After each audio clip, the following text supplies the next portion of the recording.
Here we go again. Windshield wipers on. What's up, guys? Welcome to, I don't even know, a very failed episode so far. This is like the fourth time that we've tried to make this video.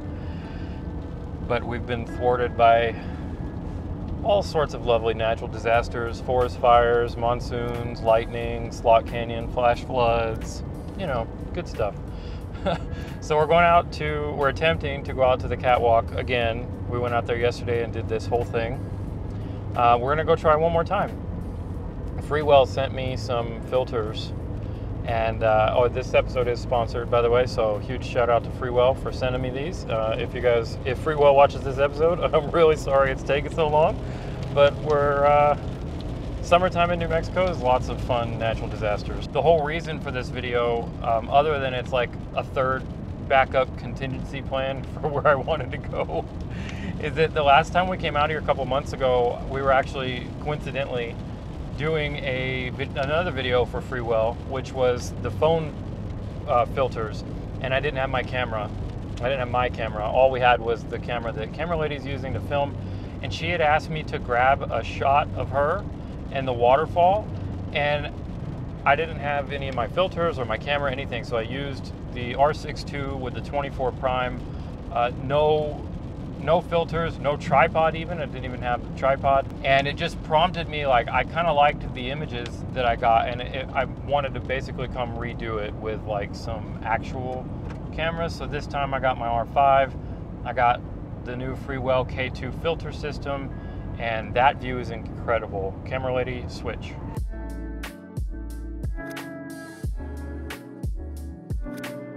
So anyways, yeah, that's why we're out here. Long story long is I basically want to try again, and I want to get some good photos.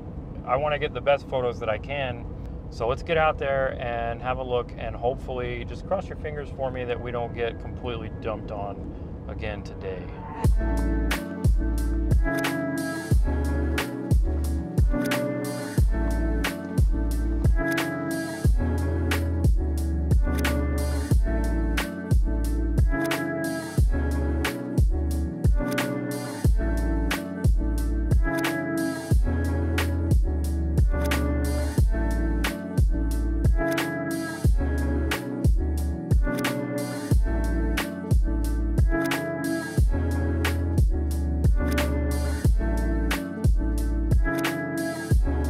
Made it to the water. The thunderstorms appear to be going to the north, which is behind me, and that's good because the car is that way. So I've shot this area a lot because I've been coming here for 30 years. I don't think I've ever gotten this angle. Camera lady, you want to, oh, never mind. You know what? Here, let me show you guys. Let me show you guys what I'm looking at.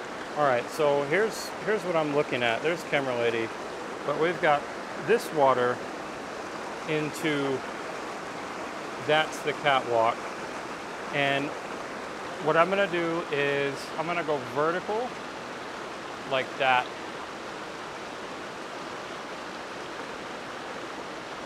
I'm gonna play around with that composition and see if I can get something good.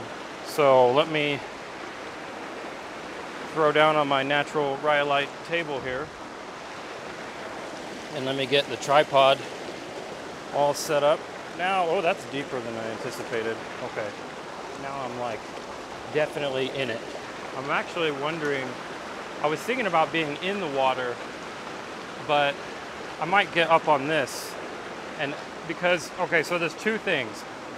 I've got 14 to 35 right now is what I'm shooting with, and I want to be using the filters, right? But using polarizer filters with really wide angles is just no bueno. It's just not good. So I'm not gonna do it. So I'm gonna shoot this no wider than 20. This is sketchy, like the things photographers do. I don't want to let go of my camera right now. Okay. All right. So I'm not going to talk about the filters right now. I'm just going to get the shot for obvious reasons.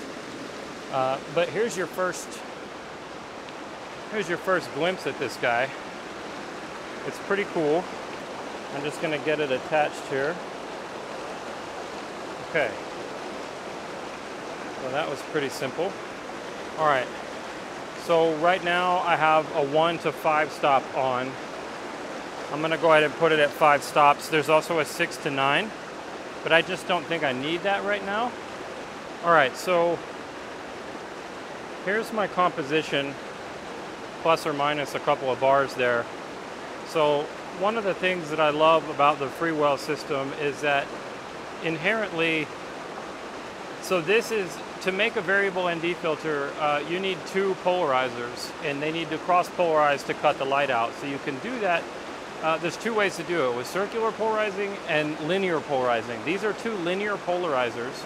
I can now rotate this, and I can get the degree of polarization that I want.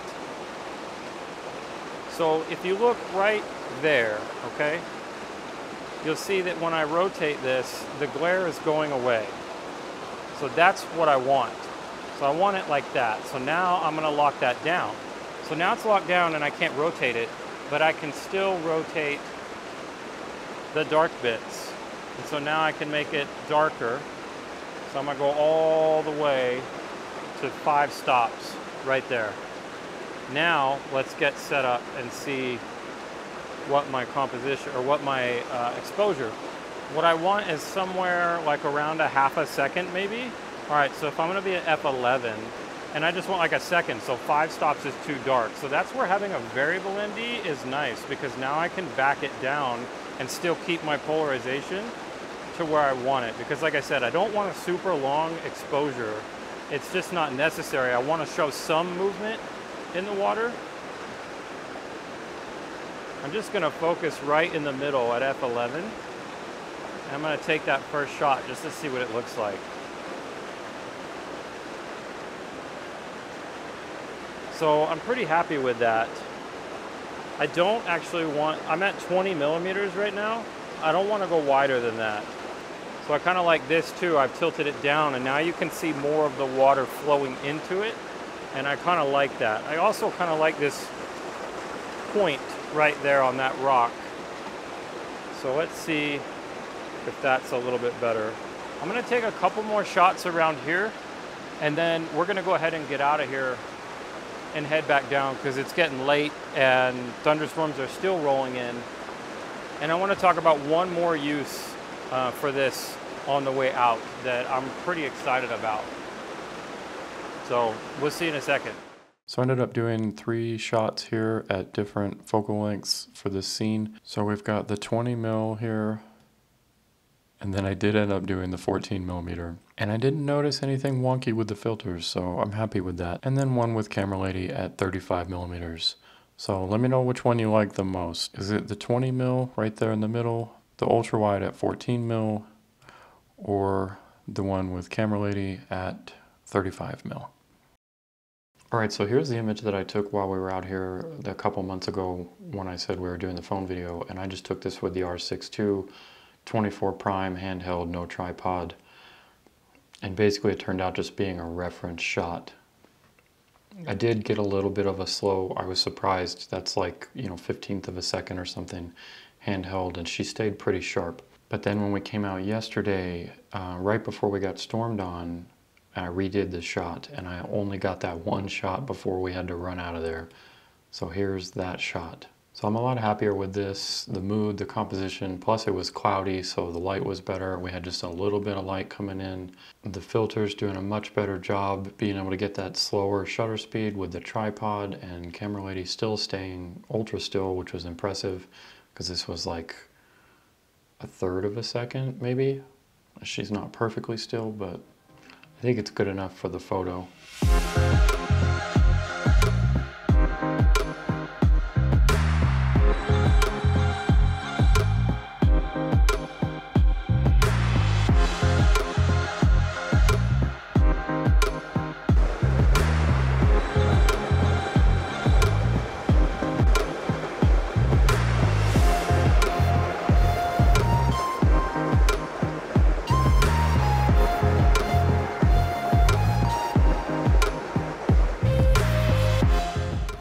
like this table. There's a red tail hawk on it. So we're out of the catwalk now, which is over there behind that mountain. Got some nice light. Beautiful little lookout. I'm gonna sit down and get comfy, make some chai, and talk about, there's a couple of things about the actual lens that I wanted to show you guys. So let's get the chai made real quick and then possibly set up a time lapse, because there's some mammotus clouds right there that look really cool. And then I'll show you guys what's up.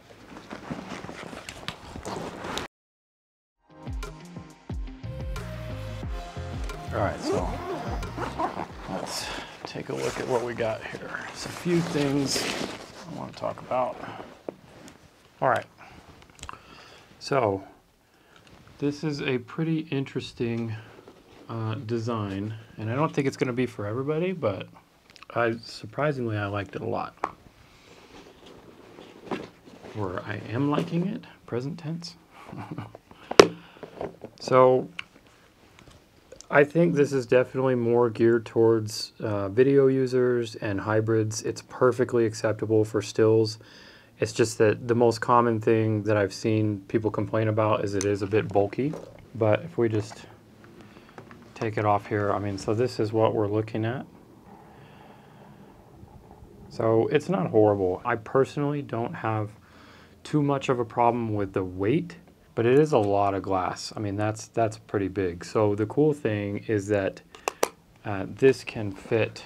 So in here, it has the cool little pull-outs there.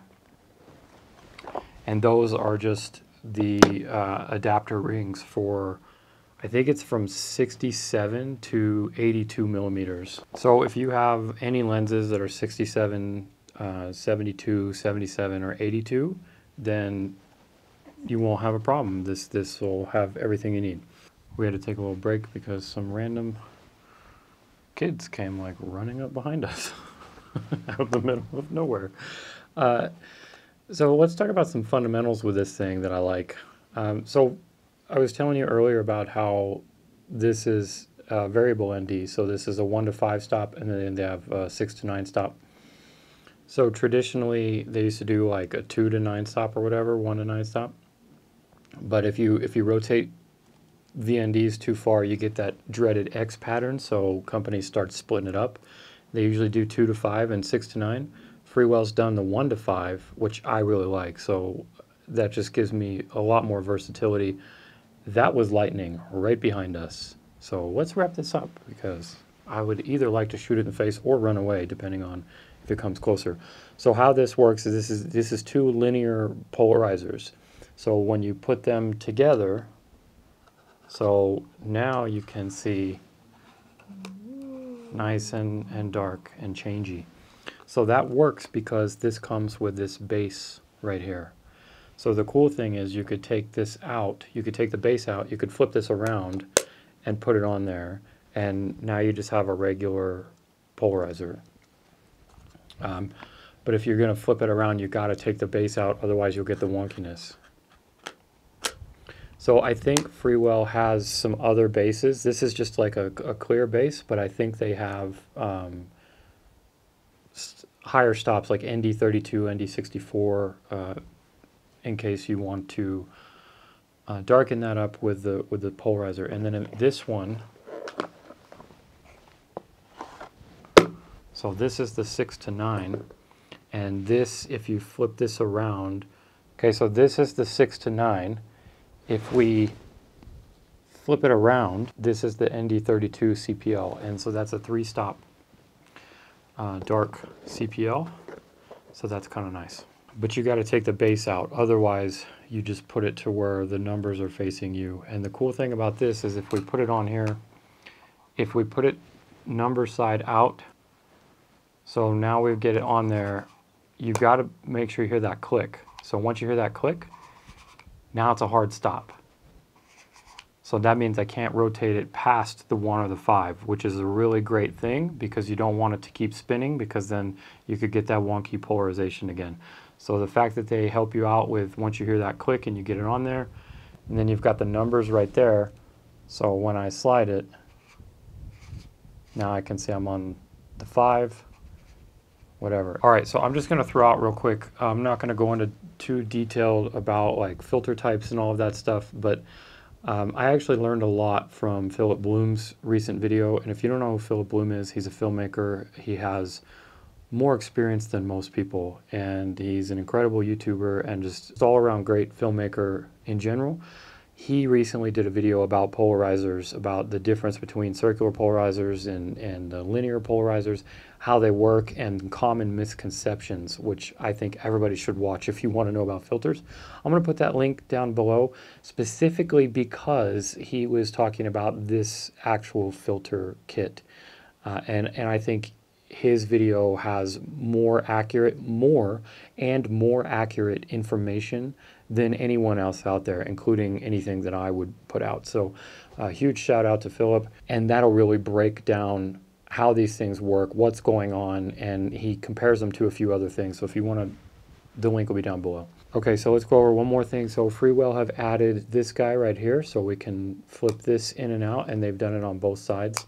And that's for the drop-in filters. So if you are one of the 3 landscape photographers on Earth who still uses the drop-ins, I'm just kidding. I know they're still popular. I just haven't used them for a long time. But this is why this is a hybrid system. So first of all, these are much smaller than traditional drop-in filters, and I really enjoy that. So being able to slide that in. This one, this kit came with 2. It came with the snow 1/4 snow mist filter, which is really great for filmmaking, and it came with 3-stop soft grad, which I just don't use graduated filters anymore. But Camera Lady would probably use this for filming. It just gives a nice film aesthetic. It softens up that digital look, you know. So they have different drop-ins for that. Personally, I'm not going to use the drop-ins that much. Probably not at all. All right, so I think let's just talk about 2 more things, and then we can wrap this up. There's some plus and minuses here, so let's go over those. So the plus is that Freewell included a lot of caps with this thing, and I really enjoy that. So they got this big old magnetic cap, which is super nice. And then pop this off real quick. And then they've got this back cap, which you just push in the little buttons there, and then push the cap in. Bam, there it is. So this whole thing I actually really like, because this is basically like 6 filters in one. If you have the 1 to 5 stop on, and then the polarizer 2, this is really nice. Instead of taking all my other filters, I can just take this. And with the caps on like this, I can easily fit that in my bag or my giant pockets. Or my giant Mary Poppins pockets, as Camera Lady calls them. So that's really nice. And then they give you this cap, which is a really hard, like rubberized cap, and that goes over your lens for whatever lens you want there. So I really applaud Freewell for the caps. Let's talk about one negative that I have, and that I think probably a lot of other people have too. This case is like a really nice case, and they give you a clippy thing. It's really well made. These are really well made, and I love that they give the decal right here. So these decals are super nice, so that you know which one you're using for those. So the downside, and then you got a little magnetic thing. I love that. And then I love the little openy bit there. All great, right? But the problem is though, is that this is a big case, and I've been trying to downsize my gear, and so this is actually the biggest bag that I'm using at the moment. I have a lot of other big bags and stuff, but I'm kind of trying to not use them so much. This is a 25-liter bag. If I put this in here, like, it takes up a good quarter of the bag, you know, and so that's kind of a bummer. The other bummer is that, like, I would prefer just taking this and not taking any of this.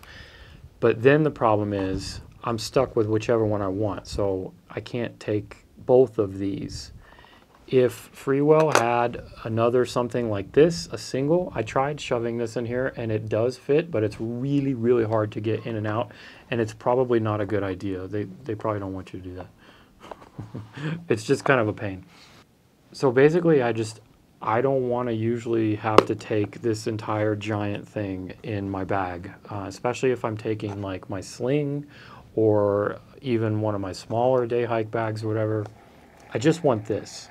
So bottom line is, if I could either have two caps or if I could have a single slidey bit like this thing for this filter, then I could take both of them and still fit that much more comfortably in my bag. Otherwise, I'm probably just going to take this 1 to 5 and just roll with it like that, because that's got the polarizer and up to 5 stops, and usually that's okay. So the other thing that I really love about this that's going to help me personally is for lightning stuff. So it's getting perfect time right now. It's like 7 o'clock, 7:30, sunset's coming up.